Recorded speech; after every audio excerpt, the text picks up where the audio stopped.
Bismillahirrahmanirrahim. Assalamualaikum warahmatullahi wabarakatuh.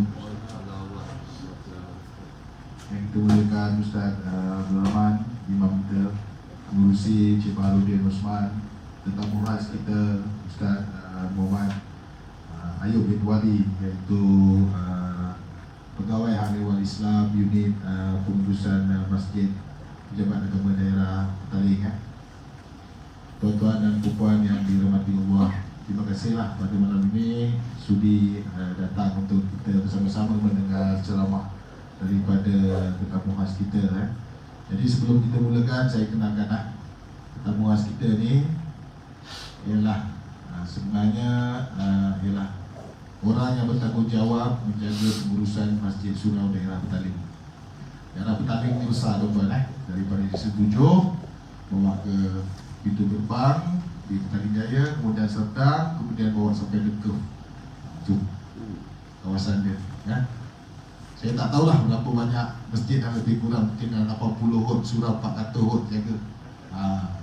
Dia yang jaga ni bahagian laporan berkenaan dengan salah laku pentadbir, mungkin fahaman agama yang berlainan bercanggah daripada jabatan agama Islam, mungkin Wahabi, mungkin Syiah ke, yang SOP,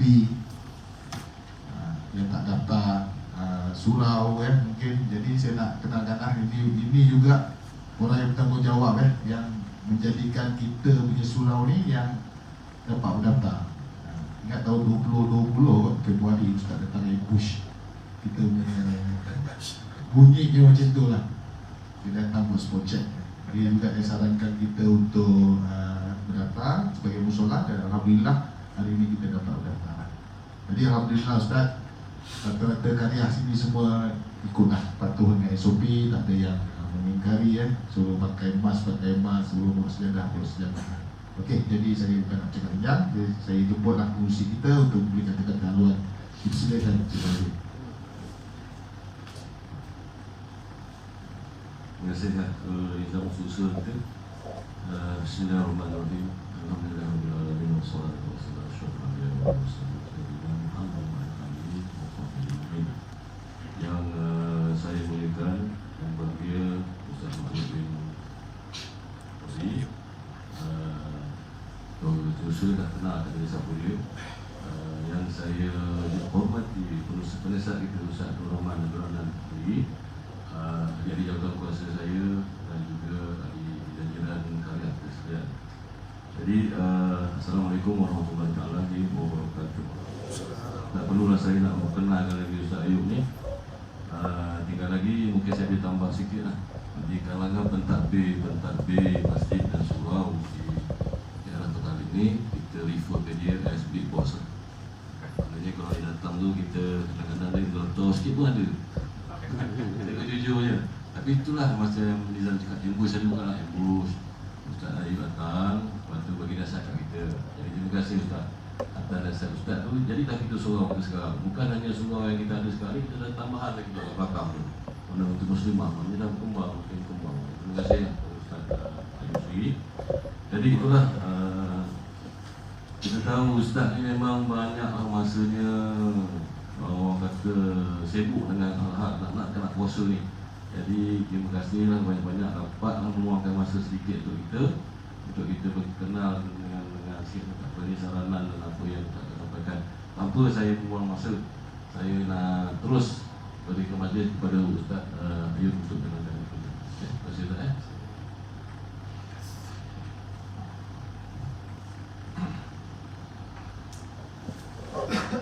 Assalamualaikum warahmatullahi wabarakatuh. Terima kasih kepada Pengurusi Surau dan juga terima kasih kepada Institusi dan juga penasihat surau yang saya hormati sekalian, dan juga tuan-tuan yang hadir pada malam ini. Alhamdulillah. Pertamanya banyak syukur kita kepada Allah Subhanahu Wa Taala kerana masih lagi diberi peluang dan ruang oleh Allah Subhanahu Wa Taala pada malam ini, sama-sama kita dapat kumpul dan sama-sama kita dapat menunaikan solat fardu maghrib secara berjemaah. Dan mudah tuan berjemaah ni alhamdulillah kita dapat tunaikan. Dan juga mudah-mudahan Allah Taala sentiasa memberkati dan merahmati kita dalam usaha kita untuk sama-sama mempertingkatkan keimanan kita dan takwa kita kepada Allah Subhanahu Wa Taala. Jadi tuan pada malam ini secara khususiat saya datang ke sini untuk kita satunya untuk kita kenalan sebab pertama kali saya datang ke sini. Yang keduanya nak ingat kembali tentang prosedur yang dikeluarkan oleh jabatan, alhamdulillah, dengan penjarakan, dengan bertopeng lagi. Dan insyaAllah tuan-tuan minggu ni dia akan keluar satu peraturan baru. InsyaAllah ada sinar di ujung terowong lah. Kita menjangka begitulah. Saya tak layaklah untuk nak buat statement ini, tapi yang apa yang kita dengar insyaAllah kemungkinan kita akan dapat rapat balik. Mungkin juga kita dapat berbuka puasa, alhamdulillah, boleh dan seterusnya lah, alhamdulillah. Pada lewat hujung minggu ni insyaAllah. Dan seperti mana yang dijadualkan malam ini, saya nak ajak tuan-tuan untuk kita nak tengok baliklah persiapan kita nak menghadapi bulan Ramadan ini. Kita ada lebih kurang seminggu berbaki, kita kuranglah seminggu berbaki dengan 10 hari berbaki. Dan 10 hari ni tuan-tuan berbaki ni boleh kita nafaatkanlah ataupun siap siaga kita untuk nak menghadapi bulan Ramadan yang mulia ini. Nabi SAW bersabda tuan-tuan dalam sebuah hadis. Nabi kata, man fariha bidukhuli Ramadan harramallahu jasaduhu al-niran. An-Nasai. Nabi SAW menyatakan barang siapa yang gembira tuan-tuan dan kita gembira untuk nak sambut raya. Sebelum Ramadan baju raya dah siap, nasi pun dah siap, tempahan pun dah tutup. Saya pun hantar baju dia minta maaf, abang dah tutup kedai. Lepas raya buka kedai. Betapalah tuan-tuan gembira kita nak menghadapi hari raya tu, nak pakai baju baru tu ini, sehingga kita melihat bagaimana siap-siaga kita untuk menghadapi bulan yang ataupun hari yang bahagia itu.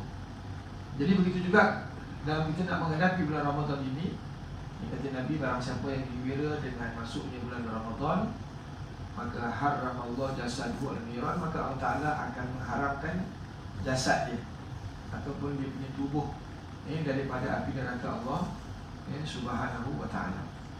Jadi dalam menghadapi bulan Ramadan yang mulia ini tuan-tuan, yang berbaki 10 hari ini, kita melihat bulan Ramadan ini dia datang setahun sekali. Datang setahun sekali sebagai tamu kita lah, orang beriman. Datang pada bulan Ramadan ini sebagai tamu kepada kita. Dan bulan Ramadan ini seperti mana yang tuan-tuan maklum, bulan yang untuk kita nak baiki diri kita. Kalau nak bandingkan 11 bulan sebelum daripada ini tuan-tuan, nak baiki diri ini bukan mudah. Kita nak memperbaiki diri kita bukan semudah itu. Apabila datangnya bulan Ramadan, alhamdulillah, secara otomatis kita dapat berusaha untuk nak memperbaiki diri kita saat kita berada di bulan Ramadan. Sembahyang jemaah, Masya Allah, hari pertama lah, hari pertama, hari ke-10 penuh, surau penuh. Sembahyang tarawih, iman kita pula, Masya Allah tuan-tuan, iman mencanak lah Alhamdulillah. Iman canggih ni nenek, canggih ni bang nenek bulan Ramadan. Tak, tapi itulah malam ni kadang-kadang satu Syawal dia diturun pun macam ni bang. Surau dah mula tak nampak jemaah, dah program pun dah mula sunyi dan sebagainya. Jadi itulah tuan-tuan yang kita nak cerita tentang betapa bulan Ramadan ini nanti insya-Allah bulan ini memang untuk memperbaiki diri kita saat kita berada di bulan ini. Dan bulan Ramadan tuan-tuan dia datang sebagai tetamu agung. Ada orang sambut dengan begitu gembira dan juga siap siaga untuk nak menghadapi bulan yang baru. Ada jenis orang datang bulan Ramadan, begitulah. Dia menganggap bulan Ramadan ini bulan yang biasa, tidak ada kelebihan, dia tidak ada apa-apa keuntungan untuk diri dia. Jadi ada jenis dua manusia seumpama ini yang kita akan bertemu di bulan Ramadan ini. Ada sebuah hadis tuan yang disebut oleh Nabi seperti mana yang diungkapkan oleh malaikat menyeru saat masuknya bulan Ramadan. Dengan seruan yang dikatakan oleh Nabi SAW, di sini juga dia riwayatkan oleh At-Tirmizi, menceritakan tentang bagaimana seruan malaikat di bulan Ramadan yang mengatakan bahawasanya ya baghiyal khairi aqbil, ya baghiyal syarri aqsir. Ini tuan-tuan setiap tahun diseru kepada kita yang kita pun tak dengar, dan Nabi beritahu kepada kita tentang hal ini. Maksudnya tuan-tuan, ya baghiyal khairi aqbil, kepada mereka yang ingin mencari kebaikan di bulan Ramadan ini, aqbil, maka terimalah bulan ini. Jadi bulan Ramadan kita kena terima. Sebab seperti mana yang kita sebut tadi, kebaikan yang begitu banyak sekali diberikan kepada kita, tuan-tuan. Nabi SAW menyatakan dalam sebuah hadis, bagaimana bulan Ramadan ini bulan yang namanya bulan musawah. Apa makna musawah? Musawah ini ialah simpati kita dengan orang lain. Tinggi simpati kita saat kita berada di bulan Ramadan. Simpati kita kepada orang lain saat orang lain nak berbuka puasa misalnya. Tak? Sini ada buka puasa? InsyaAllah kita menyediakan juadah berbuka puasa kepada ahli Korea, simpati kita. Tak sedia pun tak apa kan? Tapi itulah budaya kita, simpati kita. Orang luar mungkin datang ataupun orang tempatan datang nak buka puasa bersama-sama sebab nak sembahyang berjemaah. Simpati kita menyediakan juadah berbuka puasa. Dah tu pula kita melihat bagaimana simpati kita dengan orang lain. Isteri bangun pagi pukul 4 bukan senang puan nak bangun pagi pukul 4 bercinta sungguh. Tapi demi Ramadan bangun juga, gagahi juga. Kadang-kadang kita pun lihat nak bangun, kita pun lihat. Itu simpati kita kepada isteri yang bangun pagi, simpati isteri pula kepada suami, anak dan sebagainya. Berbanding saat kita berada di bulan yang lain, agak kurang simpati. Apabila kita melihat orang lain, agak kurang. Bukan tak simpati tapi kurang berbanding bulan Ramadan. Begitu juga kata Nabi SAW, bulan Ramadan bulan sabar. 11 bulan tuan-tuan, ya Allah, kalau kita tengok kesabaran kita ni memang tak sabar. Jam tak sabar, nak makan tak sabar. Pendek kata seluruh dalam hidup kita ni tuan-tuan agak sukar untuk kita nak menyabarkan diri kita. Betul kan? Tak sabar bang, tak jalan raya tu kalau orang potong pun macam ni tak sabar kita. Sebiji kereta, ya lalu je lah sepatutnya, tapi betul tak sabar. Bulan puasa 10 dia kereta nak masuk lah. Bulan puasa punya sabar kita kan. Kita nak masuk, nak mencelah, kita tak ada hal. Sabar kita.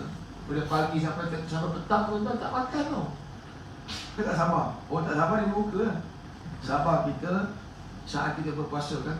Allah tengok orang, tengok KFC, tengok McDonald, secekik juga kita kadang-kadang.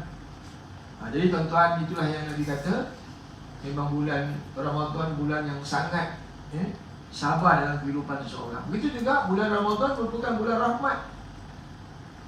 Rahmat itu Allah Ta'ala beri kebaikan kepada kita. Itu yang kita doa, wa balighna Ramadan, ya Allah sampaikan kami di bulan Ramadan, walaupun sehari lah tuan-tuan. Kita nak sampai juga bulan Ramadan, sebab apabila kita sampai sini bulan Ramadan ni tuan-tuan, Allah Ta'ala beri kita dua perkara. Satu, Allah Ta'ala akan campakkan sifat takwa dalam diri kita. Dan daripada takwa tuan-tuan, kita kena melalui satu jalan yang namanya puasa. Puasa, insya-Allah.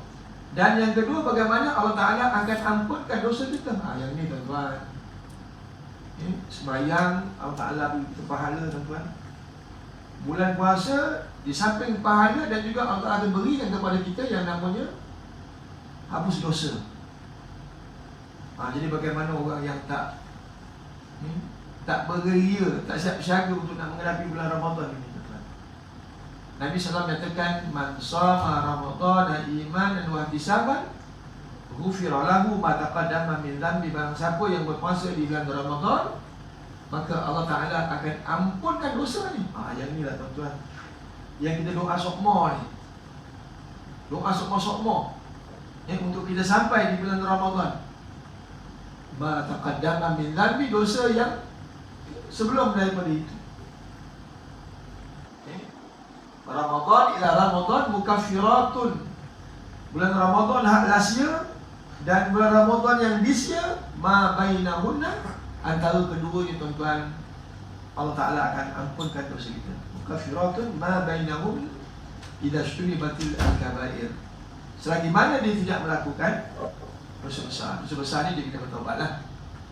Betapalah tuan-tuan Allah Ta'ala nak beri keampunan kita saat kita berada di bulan Ramadan. Itu yang malaikat sebut akbil, terimalah tuan-tuan. Bulan keampunan, bulan rahmat, bulan kesabaran, bulan simpati, semua yang ada pada bulan Ramadan. Ya baghiyal khair, ya baghiyal syarri, aksir, kepada mereka yang suka nak buat jahat. Ini manusia yang dianggap TKO. Bulan Ramadan ni TKO semua dia. Dia anggap bulan Ramadan bulan biasa-biasa ni, tak ada kelebihan. Kita puasa, nanti besok kita melihat mereka ini duduk di belakang kedai. Kalau kita buat tangkapan bulan Ramadan, dia tak tahu, jumpa lah kan bang. Kita tak jumpa lah bang. Biasa dia duduk tinggi kedai belakang kedai mamak. Itulah kedai mamak ni, nak ingat dulu. Kenapa lah dia buka kedai makan? Betul, dia kata nak beri makan orang Islam. Okey lah tu, wajar lah tu. Tapi jangan bagi makan orang Islam. Dah diminta katanya. Nampak tuan? Kita akan jumpa lagi. Orang kita ni kadang-kadang berada di gelap malam. Mana-mana. Spot check kita tengok, ya Allah, ada juga orang Islam. Siang puasa tak, kita puasa. Siang puasa bang macam kita. Malam lepas Isyak, lepas Tarawih, bisa dapat.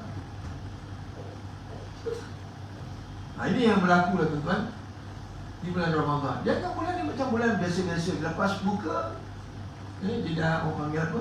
Freedom dah. Dah enjoy dah. Jadi bukan bermakna begitu tuan-tuan. Ini di antara manusia yang TKO yang disebut oleh malaikat.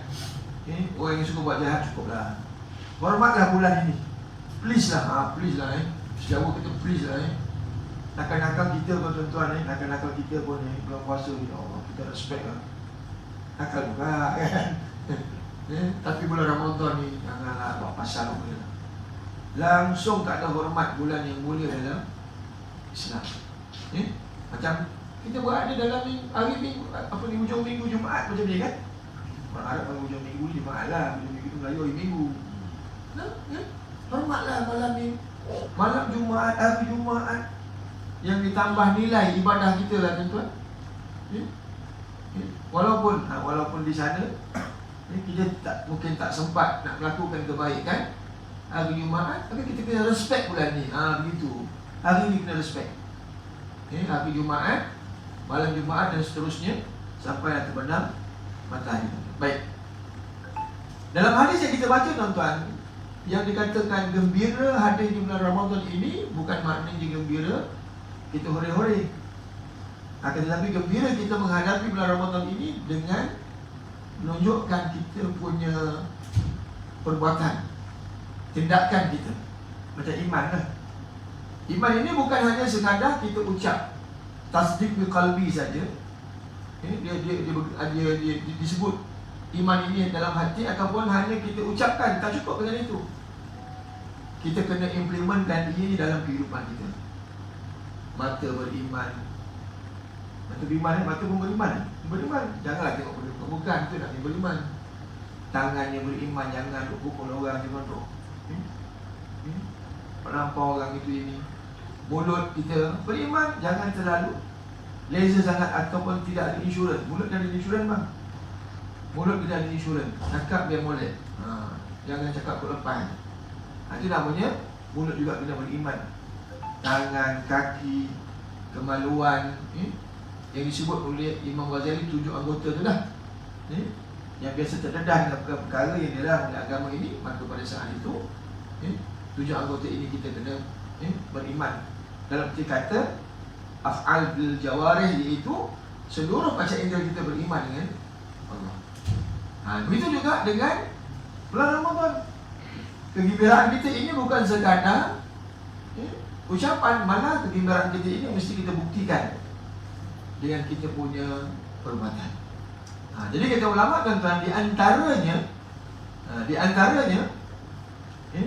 Perkara yang pertama yang boleh kita sebut pada malam ini iaitu mengingati kembali dan juga memahami kembali cara-cara pelaksanaan ibadah Ramadan. Very easy lah tuan-tuan. Tapi yang easy tu kadang-kadang sangat susah. Kita kena buat revision balik. Kita kena ulang kaji balik ibadah ini. Macam orang lagi umrah kan, walaupun tak tahun pergi, tapi ada khusus umrah misalnya, nak ingatkan kita balik. Kok-koklah kita ni alpa, lupa, tahu tapi tak nak buat, maka diingatkan kembali. Jadi puasa Ramadan ini tuan-tuan, kita kena buat revision. Tengok balik. Kok-koklah takut terlepas pandang. Di antaranya perkara-perkara yang melibatkan rukun puasa contohnya. Secara jujur tuan-tuan, kalau saya nak beritahu tentang malam ni, rukun puasa dia berapa tuan-tuan? Klik-klik juga apa? Klik-klik juga nak jawab bagaimana ni. Berapa rukun puasa kak? Berapa kak? Tunjuk jangan dia, 2 ke 3 ke 4 ke 5. Anak tanya kak, mak, rukunnya apa mak? Cikgu tanya. Tak tahu, mak pun tak tahu. Berpuasa je lah, banyak cerita pula. Takkan begitu tuan-tuan dengan anak-anak. Ni bapak ni atuk, kalau atuk lagi dah dahsyat. Anak dia tanya kan, isteri punya bang, I pun dah lupa lah bang. Dah lupa dah bang, I pun lupa jugalah. Tak apalah kalau lupa, kita buat revision balik. Di antaranya perkara yang penting dalam rukun ini, niat. Niat ini tuan-tuan. Niat. Niat ini dalam kaedah ataupun dalam mazhab kita, Imam Syafi'i, dia kena tiap-tiap malam bang. Tiap-tiap malam kita kena niat untuk kita berpuasa pada keesokan harinya. Tiap-tiap malam kita kena niat. Kalau kita tak niat, maka terbatal satu rukun. Maksudnya apa terbatal satu rukun? Tak sah kita berpuasa. Seandainya tidak hadirkan niat itu dalam jiwa kita. Jadi kata ulama, boleh melakukan satu pendekatan itu mengikut pandangan mazhab Maliki, iaitu niat sebulan. Nampak? Alhamdulillah tuan-tuan. Nak ingatkan balik, rupanya ada niat sebulan. Alhamdulillah. Sekali haru package. Bang. Niat sebulan, tapi dengan syarat malam pertama pula. Malam pertama Ramadan. Tersilap pula. Malam pertama Ramadan tu, bila diisytiharkan berpuasa, malam tu tuan-tuan kena niat harum sekali 1 bulan. Jangan lupa tuan-tuan tulis dalam telefon tu, niat puasa sebulan. InsyaAllah kalau ru'yahnya ataupun hisap, kita nak tengok 6 bulan ni hisap dan ru'yah tapi biasanya tak nampak lah. Biasa tak nampak, dilindungi oleh Pulau Jawa. Pulau Jawa ni kacau tuan-tuan, tak nampak kita nak 6 bulan, jarang nampak. Tapi biasa ikut hisap lah. Kalau mengikut hisap, insyaAllah puasa jatuh pada hari Ahad. Alhamdulillah. Lepas subuh memang sedap tidur. Hari Minggu. Jadi tuan-tuan, kita boleh niat begitu sebulan dan disusuli dengan tiap-tiap malam yang niat mengikut mazhab Syafi'i. Jangan dah sebulan niat lalu kita abaikan niat hari-hari tu. Jangan tuan-tuan. 2 dalam 1. Dan niat sekali malam yang pertama Ramadan, tak apa. Lepas tu akan disusuli dengan yang namanya niat tiap-tiap malam mengikut mazhab kita Imam Syafi'i. Kok dah lupa hari ketiga, hari keempat, dah alhamdulillah ditampung dengan niat sebulan. Yang ni nak ingatkan balik kepada isteri, kepada anak, kepada cucu, kepada mak, kepada ayah. Ingat balik tentang niat ini. Itu yang pertama tuan-tuan. Begitu juga perkara berkaitan dengan syarat sah. Syarat sah juga. Yang tengok baliklah, kita tak nak sebut satu-satu malam ni, tak cukup masa.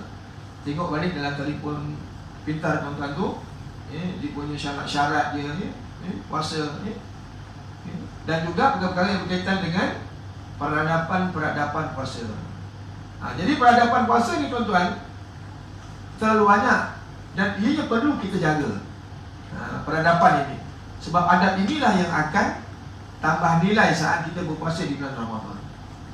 Di antaranya adab ni jangan banyak ludah. Sebab bulan puasa ni orang suka ludah. Tui. Bulan puasa ni orang suka meludah. Sebab dia kata apa, tak boleh telan. Boleh telan ke? Boleh telan ke? Tak boleh. Tapi meludah je. Telan lah bang. Jangan ada Coca-Cola dalam tu dah lah. Kan? Telan je lah. Jangan kumpul. Jangan kumpul telan, itu tak boleh lah tuan. Kumpul telan tu kena buang. Kan? Jadi jangan banyak ludah.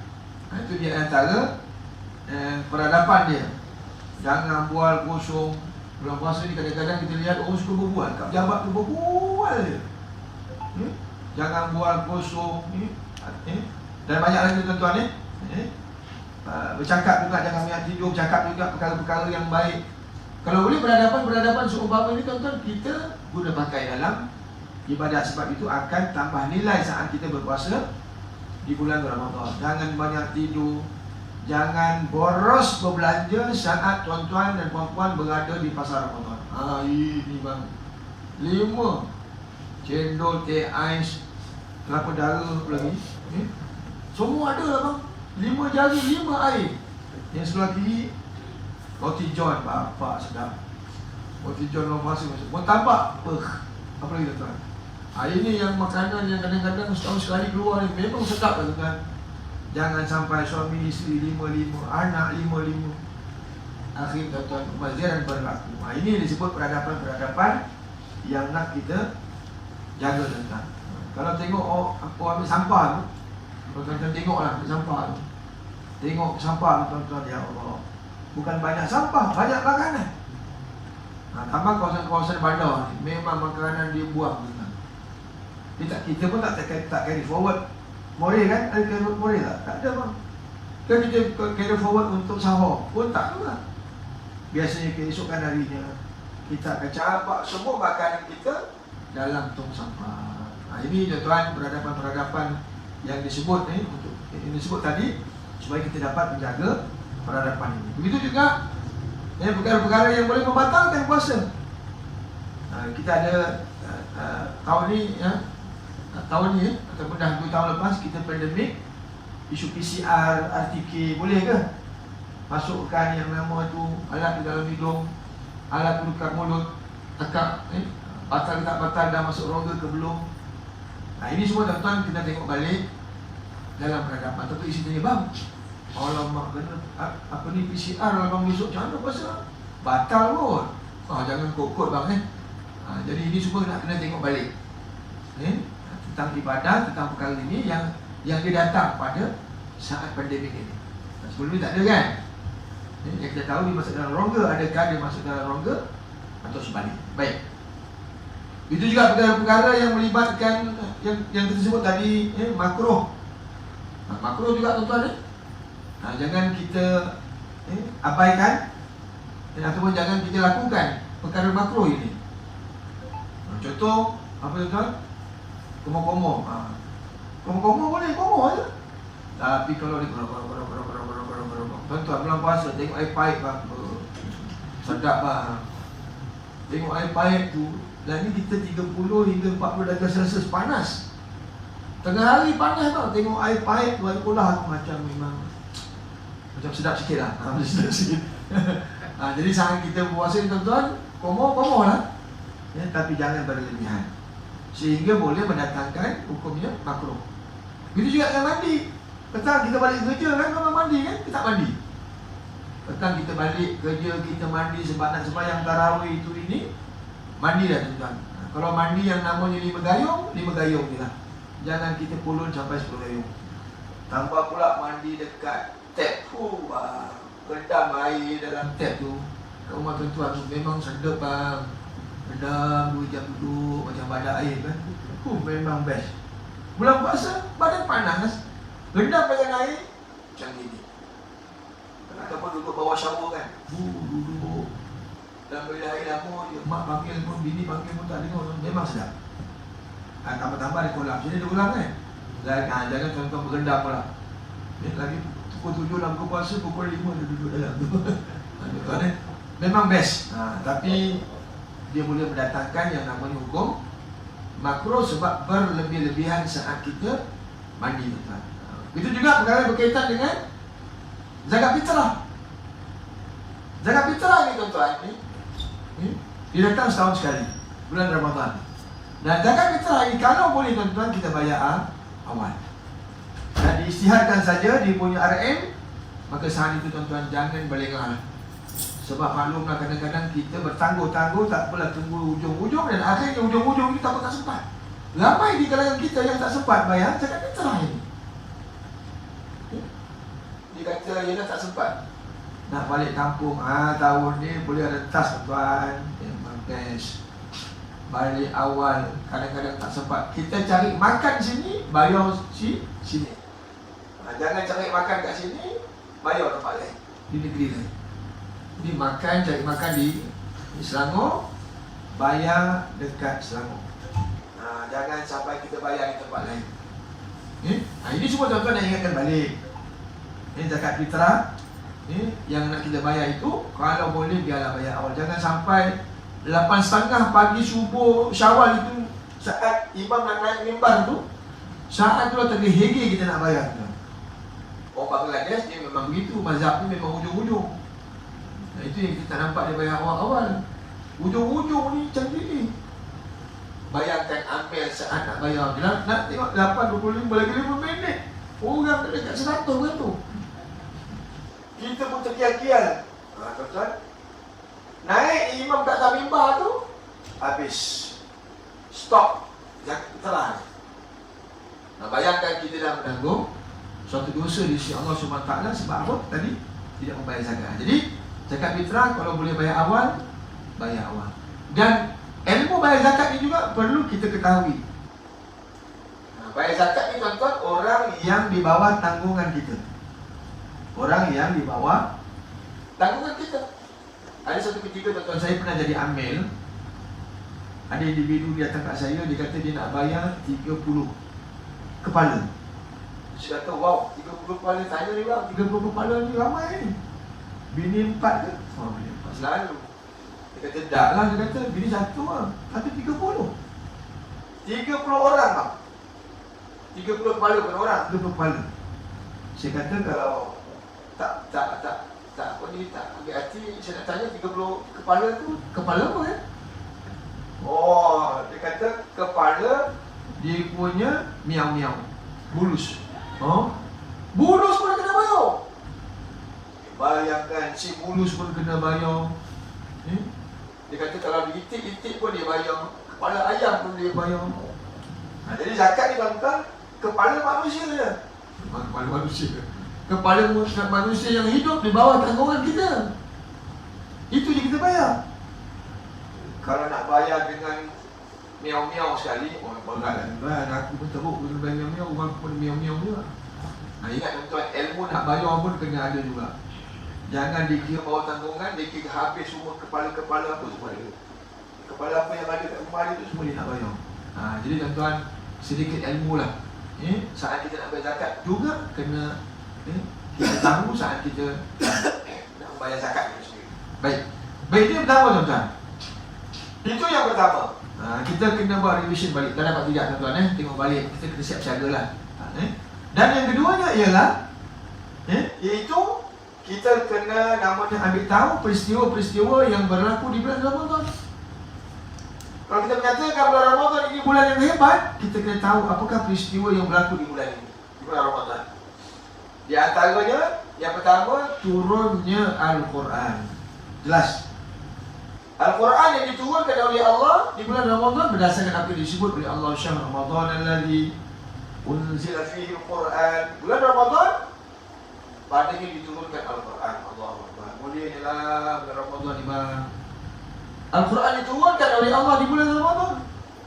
Dan Al-Quran yang diturunkan oleh Allah itu hudan linnas wa bayyinatin minal huda wal furqan. Allahu Akbar. Al-Quran yang diturunkan oleh Allah itu ialah sebagai petunjuk kepada manusia.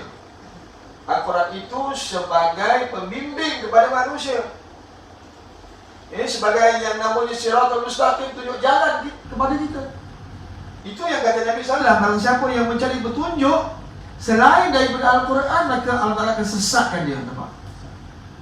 Ini yang jangan sesat ni, kita lihat kat Selangor yang masih aktif lagi ini. Masih aktif bang, hati-hati. Ada 15 ajaran sesat yang masih aktif. Dia tak nak ambil petunjuk ni, tak nak gunakan Al-Quran. Kerana za'tu fi syai'in faruddu ila Allah wa Rasul. Kalau kita bersih pandangan, pendapat, rujuk balik kepada Al-Quran dan Sunnah. Jelas. Secara gentleman. 15 yang masih aktif. Tuan-tuan pernah dengar tak ajaran Qadiani? Masih lagi dah 60 tahun bertapak dia. Negara kita, Islam khususnya. Dia punya markas dia ada dekat mana? Kampung Laksamana, Nakhoda. Dulu setingkat dah naik 3 tingkat markas dia. Jenis ajaran sesat itu pun tahu lah. Yang lari daripada India bertapak kat sini. Nah, kita pun kahwin dengan dia, yang dia pun kahwin dengan kita, tuan-tuan. Satu kes yang berlaku lah, yang pada saya ikut kes ni. Suami isteri lah, anak dah 7, ramai anak. Tiba-tiba tuan-tuan, masa sarapan pagi, bini dia dah terlepas kata. Dia kata ada Nabi selepas Nabi Muhammad. Bapak sebut bapak lah, gadai suami ni. Ulang sekali lagi. Dia percaya adanya Nabi selepas Nabi Muhammad. Kita beriman lepas Nabi Muhammad, tak ada lah. Kok mana sekalipun, tak boleh. Manusia tidak boleh mencapai peringkat nubuah. Tak ada, habis. Jadi nak buat tuan. Lalu pergi pejabat agama. Lalu pejabat agama farakkan dia, pisahkan. Berpisah bang. Kalau dia anak 7 lah, pisah. Dah pisah, kahwinkan balik. Nasib baik nak, nasib baik bertobat lah. Nasib baik dia bertobat kepada Allah, kembali pada suami isteri. Nak cerita tentang yang betapa lah ajaran sesat ini yang perlu kita bendung. Dan tuan-tuan sebagai yang namanya AJK, surau tuan-tuan kena memerhatikan jika ada di kawasan tuan-tuan yang tuan-tuan mendapati adanya perkara-perkara yang boleh menyeleweng daripada ajaran yang sebenarnya, tuan-tuan kena maklumkan. Sebagai orang panggil, nak jagalah supaya tidak terjebak. Saya buat contoh tadi kampung Laksamana, satu kampung kita, dia kahwin dengan orang tu kahwin. Dah kena tahu. Sembelih orang Qadiani kita tak boleh makan kan? Haram. Sembelih ni. Sampai hari ni ada bang. Itu belum lagi ajaran yang lain kan? Ramai lagi lah. Banyak lagi. Milad Abraham di antaranya. Milad Abraham, dia tak iktiraf ajaran Nabi Muhammad. Dia hanya iktiraf ajaran Nabi Ibrahim AS. Jadi apabila dia iktiraf ajaran Nabi Ibrahim, semayang pun tak ada, puasa pun tak ada. Dah ikut ayah kata dia, apa ikut anak? Pula dah ilmu. Tapi dia biasa memfokuskan kepada siapa? Remaja-remaja ni. Remaja-remaja ni, hati-hati dia kalau datang ajaran macam tu, dia kata tak semayang, penat semayang macam orang tua ni katanya. Baik semayang, ikut Nabi Ibrahim lagi power daripada ikut Nabi Muhammad katanya. Ikut ajaran Nabi Muhammad, semayang 5 waktu bang, sampai mati. Ini tak payah semayang. Kita pun kalau dengar tak semayang, niat pun macam best juga macam best. Hati-hatilah tuan-tuan Ada 15 ajaran sesat yang masih ada di Selangor ni. Hati-hati. Nampak pelik-pelik dan ajaib, dan tuan maklum kami lah. Kita bukan aku, kita nak beri kesedaran kepada masyarakat ini. Jangan terjebak dengan fahaman ajaran yang pelik-pelik. Baik. Jadi Al-Quran Hudan linnas wa bayyinatin minal huda sebagai petunjuk. Ingat tuan-tuan, Al-Quran ini sebagai petunjuk. Jangan cari kod lain. Al-Quran sebagai petunjuk, wa bayyinatin minal huda, dan juga menjelaskan kepada petunjuk tersebut. Apa makna menjelaskan kepada petunjuk tersebut, tuan-tuan? Menjelaskan kepada petunjuk tersebut ialah Al-Quran ini, tuan-tuan. Dia bukan sekadar kita tengok gitu, tuan-tuan. Al-Quran ini kita kena sentuh dia. Nak hidayah, nak petunjuk, kita kena sentuh dia, pegang-pegang dia. Kita kena pegang dia. Bukan setakat pegang, kita kena tengok pula dia punya tadabbur maknanya. Tuan-tuan, kalau kita tengok pegang dia, baca je, kalau kita tak tahu makna, sampai bila kita tak dapat kesedaran dan juga perubahan dalam hidup kita, betul kan? Macam bahasa Inggeris lah, dia boleh baca tapi mana pun entah. Dia seorang je tahu. Apa pun entah, aku pun tak tahu. Baca, kadang baca Inggeris boleh baca kan? Mana semata Arab aku tak tahu. Jadi bagaimana kita nak tahu halal haram ataupun apabila Allah Ta'ala mengharamkan sesuatu ataupun menafikan sesuatu dalam Al-Quran, sebab kalau kita tak tahu makna, kita tidak akan dapat jawapannya. Sampai bila-bila. Walaupun khatam 10 kali sekalipun, 20 kali sekalipun. Jadi tuan-tuan, Al-Quran pegang, tengok makna. Jadi dululah sama ada dia belajar bahasa Arab, tu lain lah. Kalau dia tak belajar bahasa Arab, tuan-tuan perempuan boleh tengok dia punya makna. Tadabbur maknanya tengok makna dia balik. Dan yang ketiga ialah tak dapat tidak, iaitu kita kena beramal. Yang kata dia tunjuk tadi kan, beramal dengan isi kandung Al-Quran. Jadi Al-Quran ini tuan-tuan saya nak share dengan tuan-tuan. Kita Quran ini bukan pilihan tuan-tuan, bukan option dalam hidup kita. No option. Al-Quran mesti kita lakukan dalam hidup kita. Sebab Al-Quran besok kat akhirat tuan, dia akan jadi orang panggil teman tuan-tuan ini. Ingat tu, lain semua dah cabut lah bang, isteri cabut, harta cabut, semua cabut bang, tak ada yang tinggal. Nanti Al-Quran lah yang akan menjadi teman kita di dalam kubur besok. Ini mantapnya Al-Quran ini yang kita baca kat dunia tak sia-sia tuan-tuan. Jadi Al-Quran ni tuan-tuan, kalau boleh lah, kalau boleh. Satu hari kita baca 5 muka surat. Lepas subuh semuka, lepas isyak semuka. Maknanya satu hari 5 muka. Ini bagi mereka yang dah boleh baca lah, tak apa. Baca Quran satu hari 5. Lepas tu kalau boleh plus dengan terjemahan. Mesti baca terjemahan. Sebab baru kita tahu kehendak Al-Quran itu. Kalau kita masih lagi bertatih-tatih, no hal. Bertatih-tatih lah, tapi jangan lupa baca terjemahan. Kalau satu hari kita baca 5 muka surat beserta dengan terjemahan, kali dengan 30 hari, kita dah dapat 150 muka surat plus dengan terjemahan. Wow bang, wow. Kali dengan 4 bulan, 150 kali dengan 4 ada 600 muka surat dah kita baca beserta dengan terjemahan. Saya nak tanya tuan-tuan, dalam Al-Quran tu ada berapa muka surat tuan-tuan? Frankly speaking, aku cakap jamu malam ni. Ingat kau apa? Berapa muka surat ada dalam Al-Quran? Kadang-kadang kita baca tapi tak tengok muka surat. Oh, itu yang kadang-kadang kita dengan baca tak tengok muka surat. Adik tahu adik? Dia ada 600. Yes. Terima kasih. 604 muka surat. Maknanya apa tuan-tuan? 4 bulan, 1 kali khatam, 1 kali terjemahan. Wow lah. Agak-agaklah kita pernah habis tadabbur Al-Quran dalam hidup kita. Klik-klik macam tak pernah Ustaz. Khatam 20 kali, 30 kali, terjemahan harap tak tengok. Tengok balik bang jadi bayangkan kalau umur kita dipanjangkan oleh Allah 10 tahun ke depan. Wow, kalau dah 10 tahun ke depan kita buat begitu, setahun 4 kali, setahun 3 kali, 3 kali 10 dah ada 10 tahun 30 kali khatam serta dengan terjemahan. Wow. Allah telah panjang umur kita ke depan 10 tahun, tak sia-sia lah bang.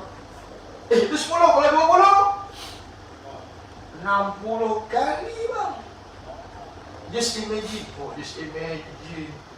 60 kali serta dengan terjemahannya. Tuan-tuan, saya nak tanya tuan-tuan man to man ni. Man to man bang. Bukan woman tak nak. Tuan-tuan, kita baca surat khabar hari-hari kan? Betul? Tak hari-hari pun. Kalau saya nak kata tuan-tuan, kolom sukan ada kat mana? Depan, tengah, belakang. Gentleman, frankly speaking, ibu bersa. Agaknya puan pun tahu kan, kita sukan kat belakang kan. Itu saya tak nak man to man ni. Kalau perempuan jawab belakang, lelaki tak jawab, dia kata depan. Kantor ni saya last dia tengok seorang ni tak tahu lah. Suara rambut pun tak kerti, kolom sukan ada kat mana. Nombor ekor? Tak apa, bukan kita tikam. Oh, tahu kan kat mana nombor ekor? Tak, kat mana nombor ekor kan? Oh, kakak tahu belakang katanya. Walaupun tak tikam tapi tahu. Kolom nama ni ekor ini ada kat ekor. Ada kat ekor. Dik tahu kan? Nombor ekor. Dia tahu, tak apa. Lepas ni adik tahu. Cukai tahu kan Cukai? Adik kata, okey, itu pun dah kira okey, alright. Kalau Al-Quran lah disebut, kisah Nabi Ayub AS ada kat mana kan? Pandang atas lah. Tak boleh aku jawab. Kalau aku tak kata dah 30 kali tadi, aku tak jawab. Kisah Nabi Musa kat mana kat Al-Quran ni? Aku pun tak tahu. Tapi kalau dah 30 kali khatam, agak-agak congak boleh jawab tak? Boleh lah bang.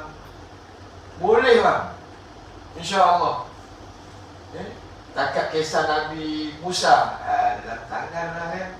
Itu kadang-kadang kita apabila kita buka surah Zukhruf, apa sebab jangan susah. Sebab apa kita rajin mentadabbur kan. Kita tak rajin mentadabbur. Itu yang kadang-kadang muka surat itu kita terkial-kial kan. Sebab apa? Kita tidak melihat terjemahan. Jadi selepas daripada ini bang, tanam niat dia dulu, insya-Allah baca Quran, tengoklah dia punya terjemahan. InsyaAllah saya percaya dan saya sangat yakin. Ini ada kawan-kawan saya lah tuan-tuan masa belajar dulu lah. Mereka ni daripada barat, dia datang daripada barat, datang belajar. Datang belajar. Habis ni belajar tuan-tuan kita melihat ni diorang ni dia suka baca Al-Quran, terjemahan. Dia jadikan macam buku novel lah, kudu pilih untuk bawa benda tu, tengok mana ni. Kadang-kadang tuan-tuan kefahaman mereka lebih hebat daripada kita. Kita pun congak-congak nak cari kisah Nabi Musa, kisah Nabi Ibrahim, buku surat berapa tuan-tuan. Tapi kata, very easy ma pula, very easy brother. Oh brother, bukan ma. Kata, you buka je page ni bla bla bla. Wah, kata. Kita punya pendekatan belajar bukan tengok tadabbur. Itu yang kadang-kadang kita tak faham. Itu yang kata orang panggil ajaran sesat, dia akan sesat. Apabila tidak melihat kebenaran Al-Quran itu yang ada dalam Al-Quran. Itu baik, itu yang tahu tuan-tuan. Yang kedua, sosial penting apa ni? Boleh jalan lagi? Jalan, sekali-sekala kan? Kita jalan lah. Yang kedua, peristiwa yang berlaku di bulan Ramadan yang perlu kita tahu, apa tuan-tuan? Lailatul Qadar. Lailatul Qadri. Lailatul Qadar ni tuan-tuan hanya berlaku pada bulan Ramadan.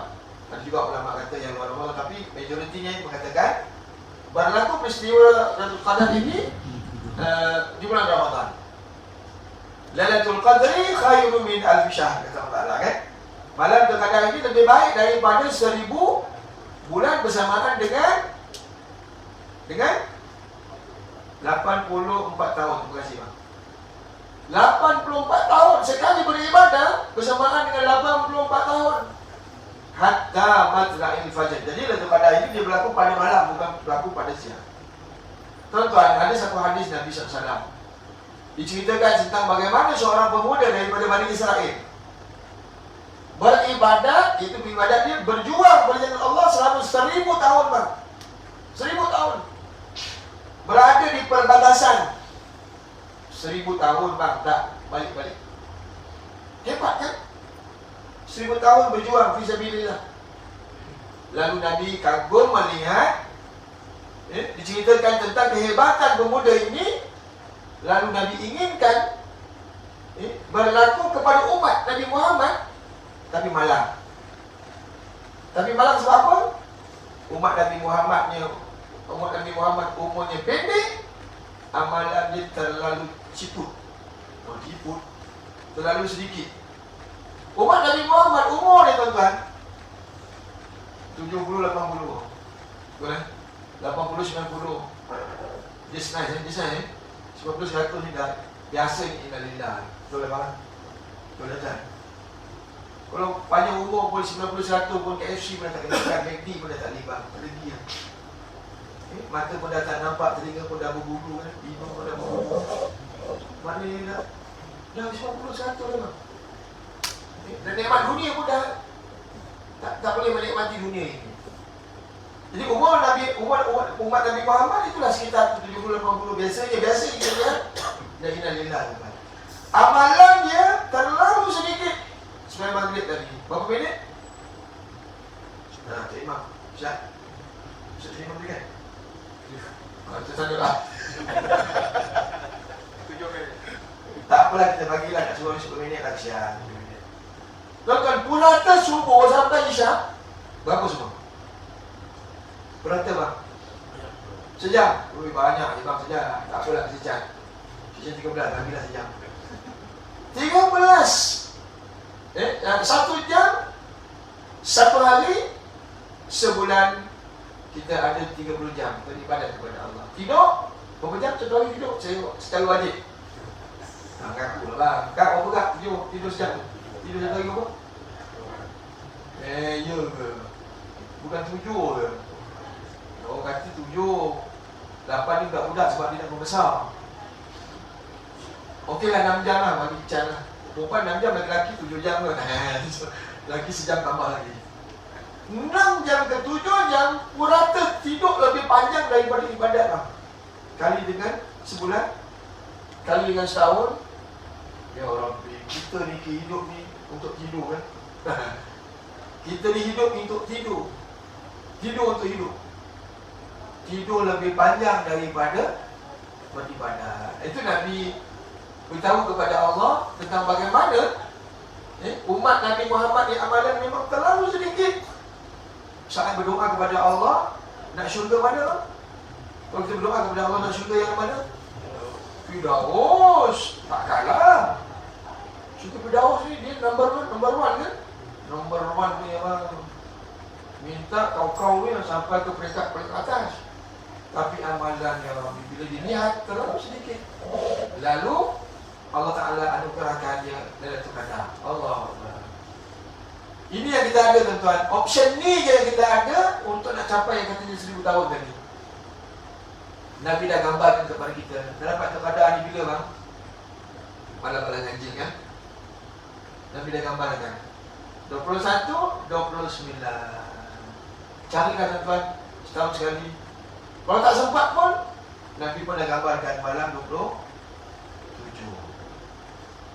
Boleh tak tuan-tuan hanya satu malam je kita beribadah kerana Allah, bukan kerana kita kadang-kadang cuti kan? Kita cuti esok hari untuk apa? Balik kampung, cuti untuk peribadi kita. Cuba kita try ambil cuti 1 hari sempena malam itu pada malam 27 tu besok cuti lah. Biar kita rehat sikit. Masa saya belajar dulu tuan-tuan macam ni lah tuan-tuan. Arab ni tuan, ibadah ni memang mantap-mantap lah tuan-tuan. Memang dahsyat ni. Malam 27 dia boleh duduk dalam masjid iktikaf tu walaupun tak buat apa, duduk nyelomok gitu. Nyelomok bagaimana? Walaupun esok dia cuti. Cuti ambil cuti. Sebab nak beribadah malam letih kan, siang boleh dah rehat dan sebagainya. Pukul 5 pagi tu bang, dia keluar kat masjid tengok. Lailatul Qadar ke tak? Lailatul Qadar bang. So Lailatul Qadar kan dia ada tanda-tanda kan, ditetapkan. Lailatul Qadar ni kan Nabi dah sebut dia ada tanda-tanda ni yang boleh kita nampak beda-beda ni. Lailatul Qadar malam ni ke malam yang seterusnya dan sebagainya. Malam nombor 7 tu bang ni, pukul 5 pagi tengok kat luar. Dia rasa macam Lailatul Qadar kata, alhamdulillah, kena aku. Kena bang. Kena bang. Kalau kena lah malam tu Lailatul Qadar, walaupun saat kita melihat dia melongok dekat masjid bang, kena bang. Nak dapat kena tu bukan senang kan? Kadang-kadang kita waktu kena tu tak ada kat situ. Kita tidur biasalah kan? Ataupun kadang-kadang kita sibukkan masa kita dekat big lah apalah namanya kan? Kalau boleh tuan-tuan perempuan, Ramadan malam kalau boleh please peruntukkan untuk Allah. Untuk kita, untuk kita kalau boleh nak berbelanja ke itu ini, kalau boleh di siang hari. Jangan libatkan malam-malam yang kita sebut tadi. Takut rugi lah bang. Baik. Itu yang kedua. Yang ketiga, peristiwa yang berlaku di bulan Ramadan, Perang Badar. Yang berlaku pada 17 Ramadan, setengah ulama kata demikian. Ada 17, 19, 21. Berlaku peperangan ini tuan-tuan saat Nabi berada dekat Madinah tahun yang kedua. Nabi duduk kat Madinah berapa lama? 10 years. Tahun yang kedua, Allah Ta'ala perintahkan kepada Nabi untuk keluar berperang, diizinkan oleh Allah Untuk pertama kalinya dalam Islam berperang. Melawan tentera musuh selama 1,000 orang. 313 berhadapan dengan 1,000 orang. Satu di sebab berapa? Tanyalah Jackie Chan. Kali pergi satu di sebab 4. Filem boleh. Yang nak lawan tu pula berhadapan dengan orang yang kata kuasa juga. Sama-sama dengan Black Belt juga. Nah, ini berlaku peperangan, tuan-tuan. Dan pada saat itu kita lihat umat Islam, tentera, bilangan tentera tak cukup, kelengkapan perangnya pun tak cukup, dan dia punya kenderaan juga pun tak cukup. Tapi kekuatan orang Islam itulah. Kalau nak isytiharkan jihad, lawan tetap lawan. Ini kalilah. Macam faham ya. Saya tak niat apa bang saya niat lawan tak lawan. Islam ni lawan tak lawan. Berbatang balik dari peperangan, hukum dosa besar. Itu prinsip dia, lawan tak lawan. Ini kalilah. Ini kalilah. Ingat kalimat ini kalilah. Akhirnya umat Islam mencapai kemenangan. Walaupun 313 bertempur dengan 1,000 orang, tuan-tuan. Bila dia telik sebab apa menang umat Islam ni? Rupanya, tuan-tuan, puasa Ramadan. Allah. Kita, tuan-tuan, kekuatan kita memang ada pada Ramadan itu, ada pada puasa. Jangan jadikan puasa ini nak tidur banyak. Kerja satu hari, kerja. Tengok setahun je ni. Kerja lah. Sahur, orang tadi kumpat dah bos. Dan jangan jadikan alasan. Sepatutnya kita orang Islam, puasa kita kena kuat. Belum lagi pengurusi kata minggu Ramadan nanti dia kata kita bergotong royong. Oh gila lah pengurusi JMB pun gila lah. Aduh gotong royong ambil minggu puasa ini tak buat ni. Tuan-tuan, itu perkara sebenarnya. Jangan jadikan alasan. Kalau kadang-kadang musyarat belum puasa ni, siapa yang bekerja lagi tuan-tuan ni, bila musyarat belum puasa dia tak boleh lah. Musyarat boleh tak dapat raya. Sebab aku bulan puasa tak ada sepeda. Bulan puasa air dia tak masuk lah. Lagi dah. Sebab tu itulah kekuatan saat kita berpuasa. Tapi itulah persepsi tuan-tuan yang kita berfikir apa berpuasa ni semua jelah faham. Jadi kekuatan yang ada pada orang Islam pada ketika itu ialah puasa. Dalam peperangan yang lain, tuan-tuan, satu peperangan yang berlaku di bulan Ramadan yang diketuai oleh Khalid bin Walid, peperangan Buit di Iraq, umat Islam capai kemenangan. Peperangan yang disebut sebagai pembukaan Spanyol yang diketuai oleh komandonya ialah Tariq bin Ziyad, juga umat Islam capai kemenangan. Peperangan Ain Jalut, umat Islam capai kemenangan. Tercetusnya Intifadah Palestin pada 1 Ramadan pun kita melihat umat Islam mencapai kemenangan dari sudut moralnya. Walaupun zahirnya macam kalah, tapi moralnya umat Islam bangun, tetap lawan. Ini kalilah lawan. Itu yang ketiga, tuan-tuan.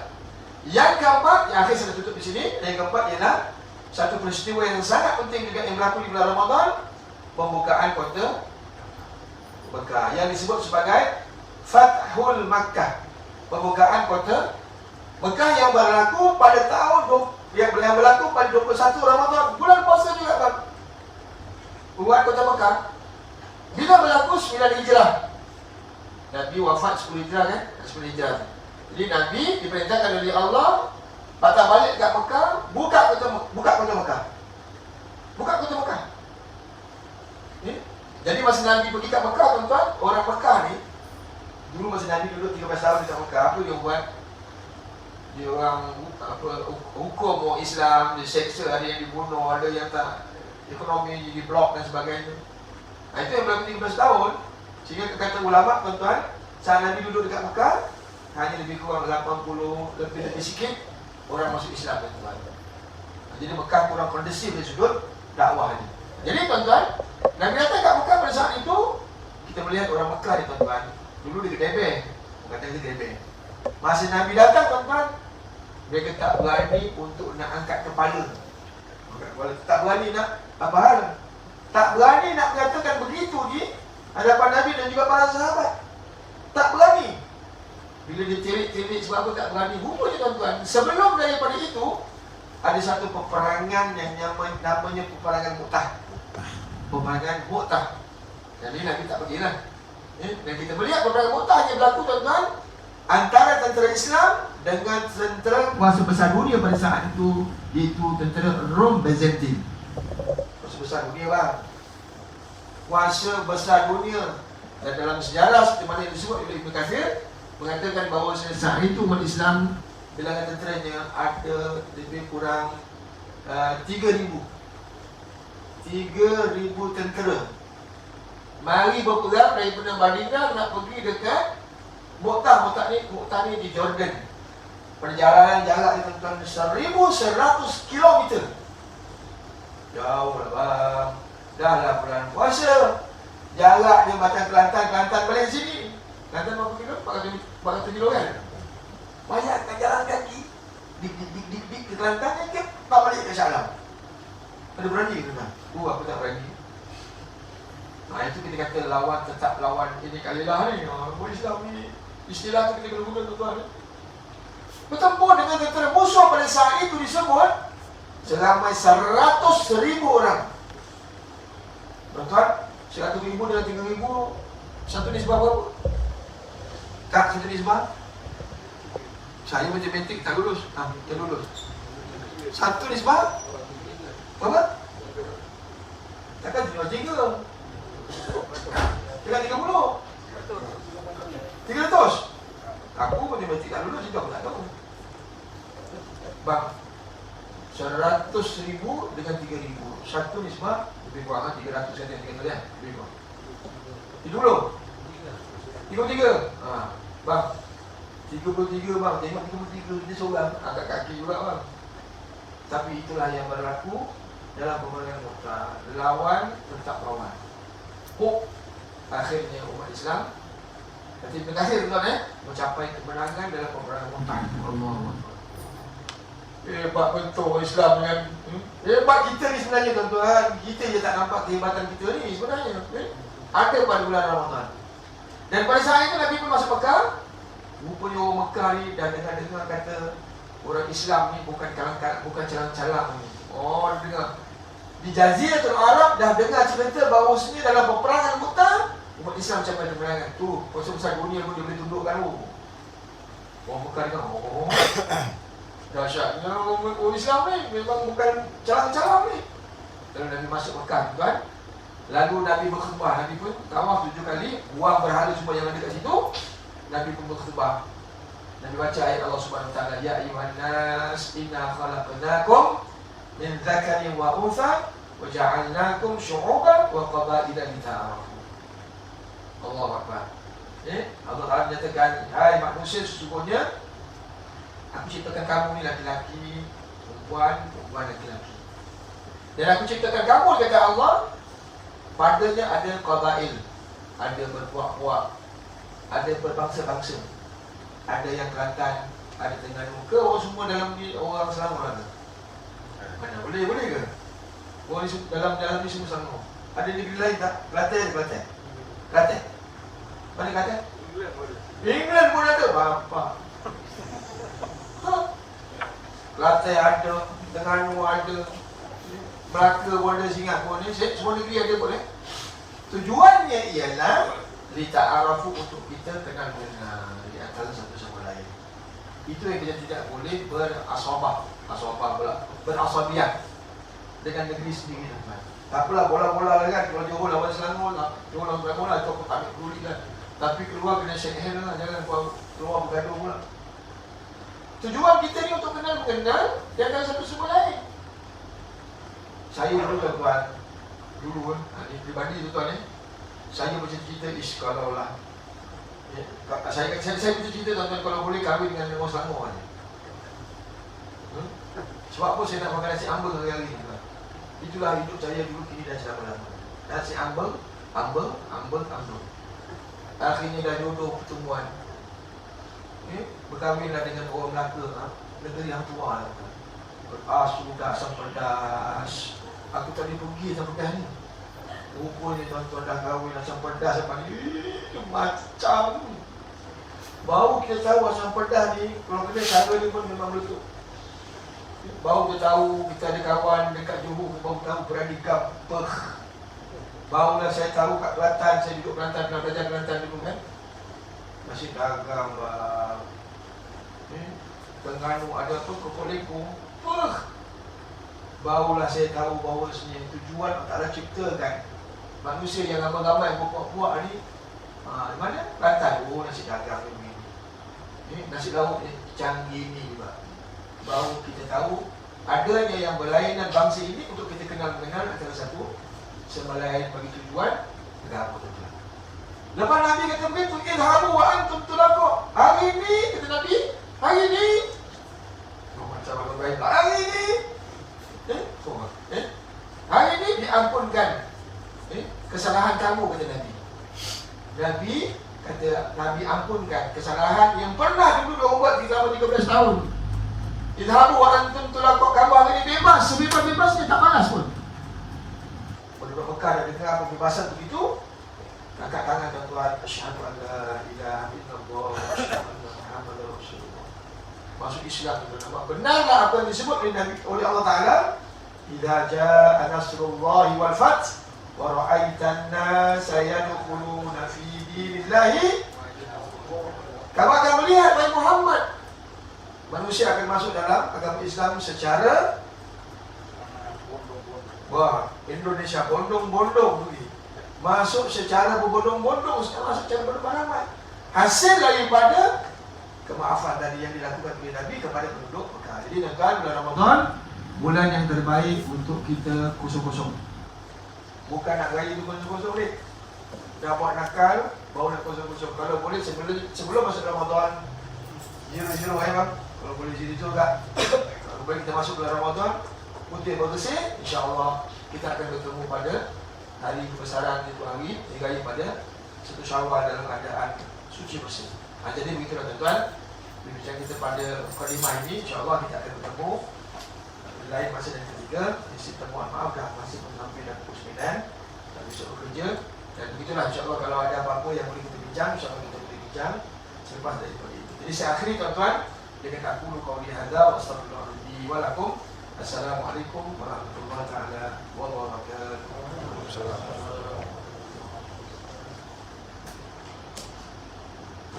Terima kasih Ustaz. Sekejap saya.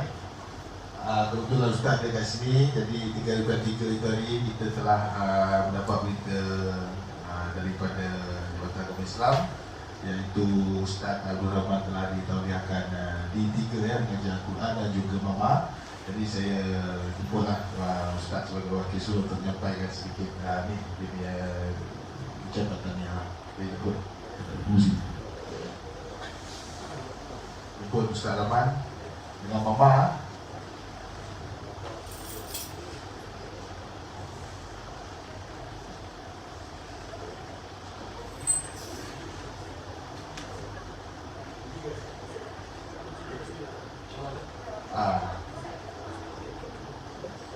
Ya, Ustaz Rahman.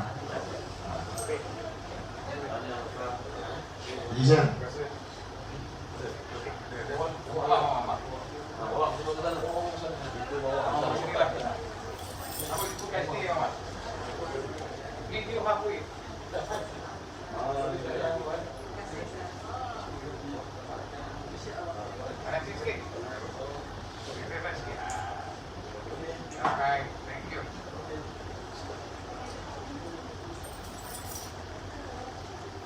Terima kasih. Jadi saya jemput Abu Mursi untuk dapatkan cendapi sikit kepada jemaah kita. Ada sedikit oleh-oleh dia bersuara.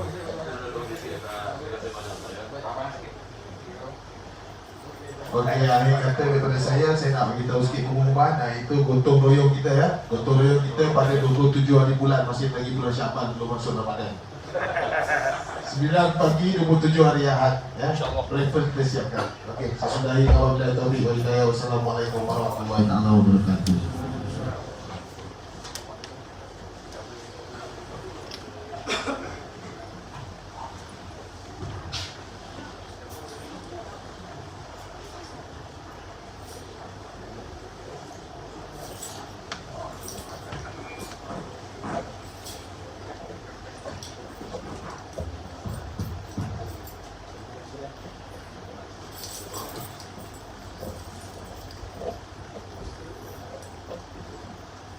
الله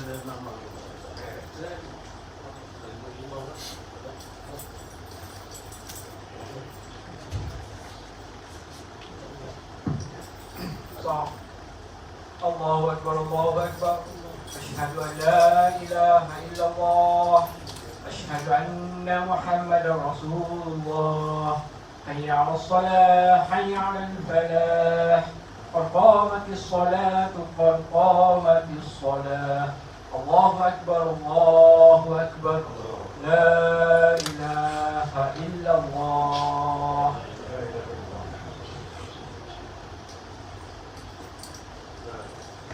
Luruskan sholat. Tegakkan sholat di hadapan terlebih dahulu.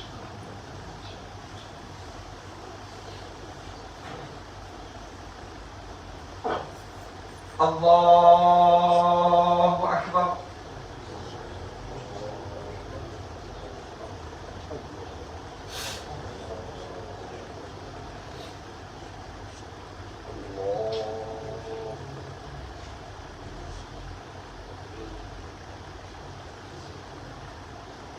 بسم الله الرحمن الرحيم.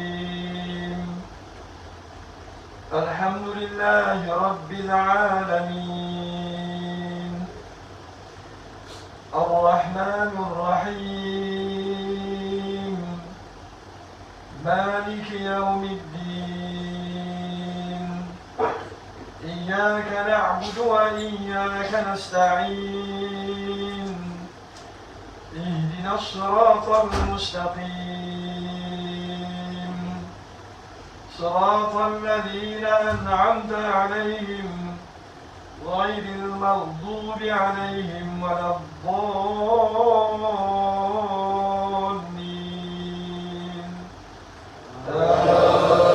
آمين. والسماء بنيناها بأيد وإنا لموسعون.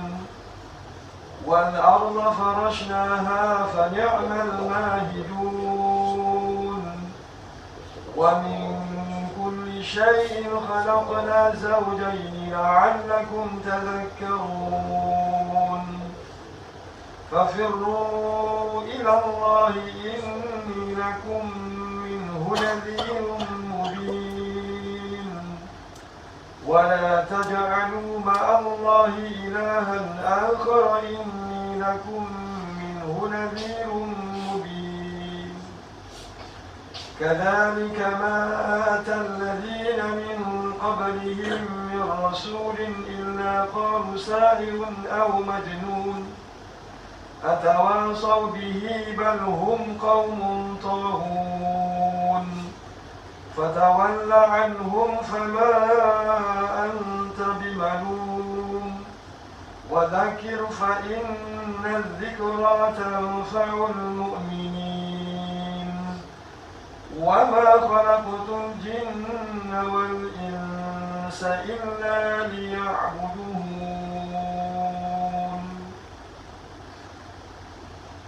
الله أكبر.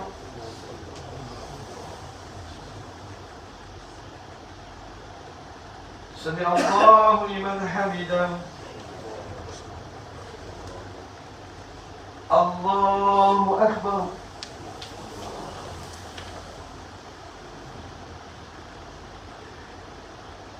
الله أكبر.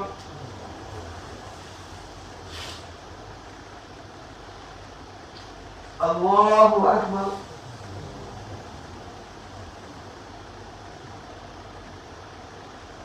الله أكبر.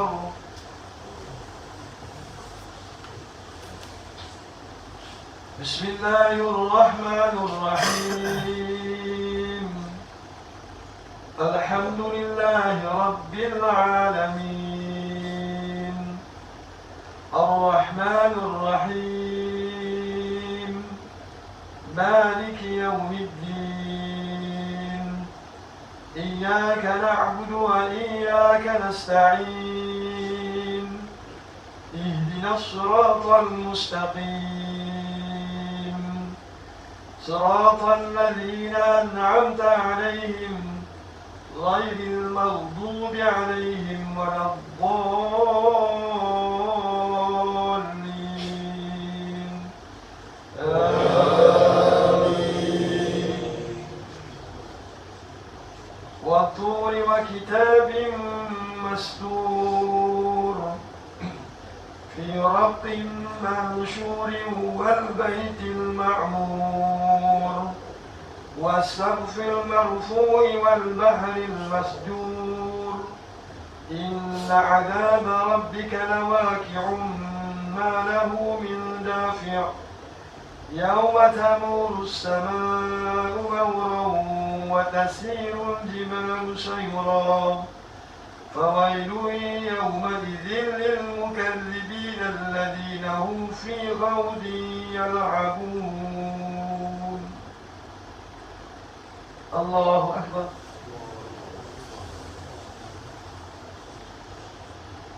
سمع الله لمن حمده. الله أكبر.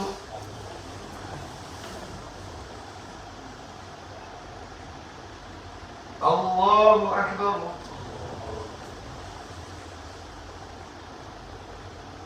الله أكبر.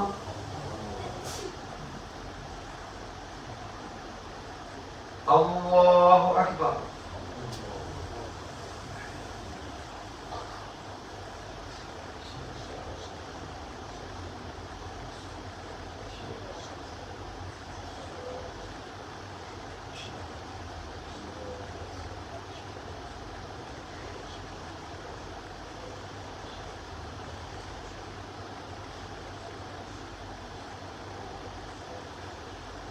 الله أكبر.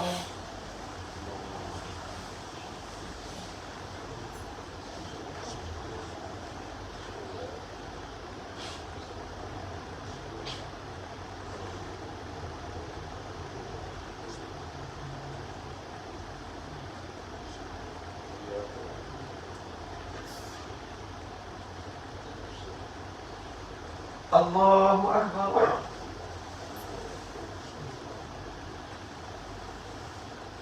سمع الله لمن حمده. الله أكبر.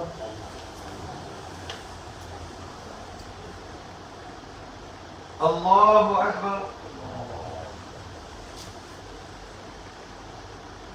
الله أكبر.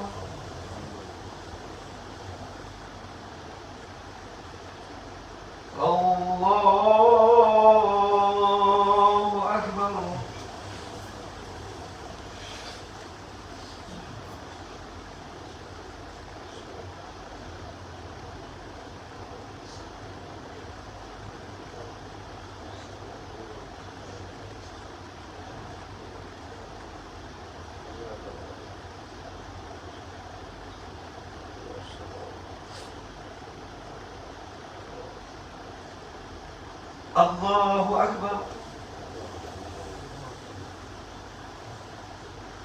سمع الله لمن حمده. الله أكبر.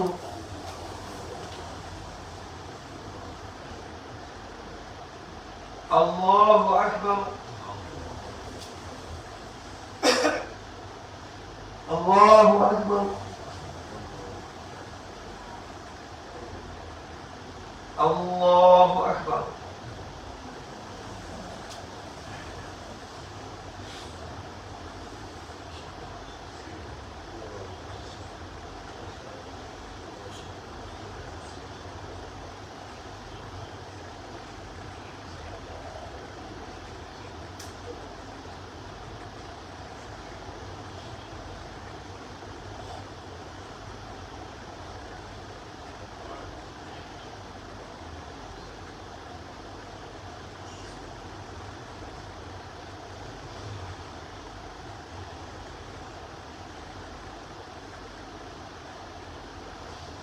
السلام عليكم ورحمة الله.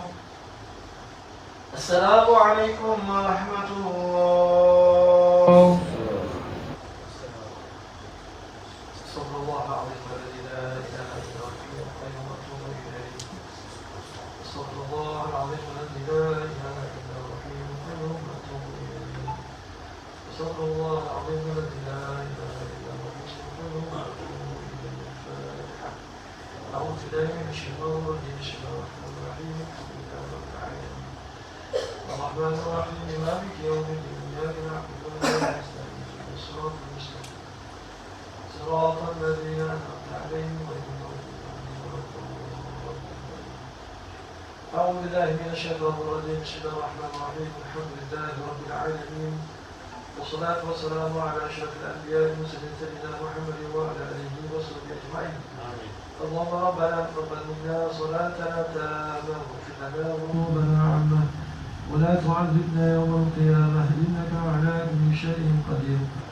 ربنا ظلمنا أنفسنا وإن لم تغفر لنا وترحمنا لنكونن من الخاسرين. ربنا هب لنا من أزواجنا وذرياتنا قرة أعين واجعلنا للمتقين إماما. ربنا آتنا في الدنيا حسنة وفي الآخرة حسنة وقنا عذاب النار. لا إله إلا أنت سبحانك إنا كنا من الظالمين. فاستعذ بالله من الشيطان الرجيم. وصلى الله على سيدنا محمد وعلى آله وصحبه أجمعين والحمد لله رب العالمين.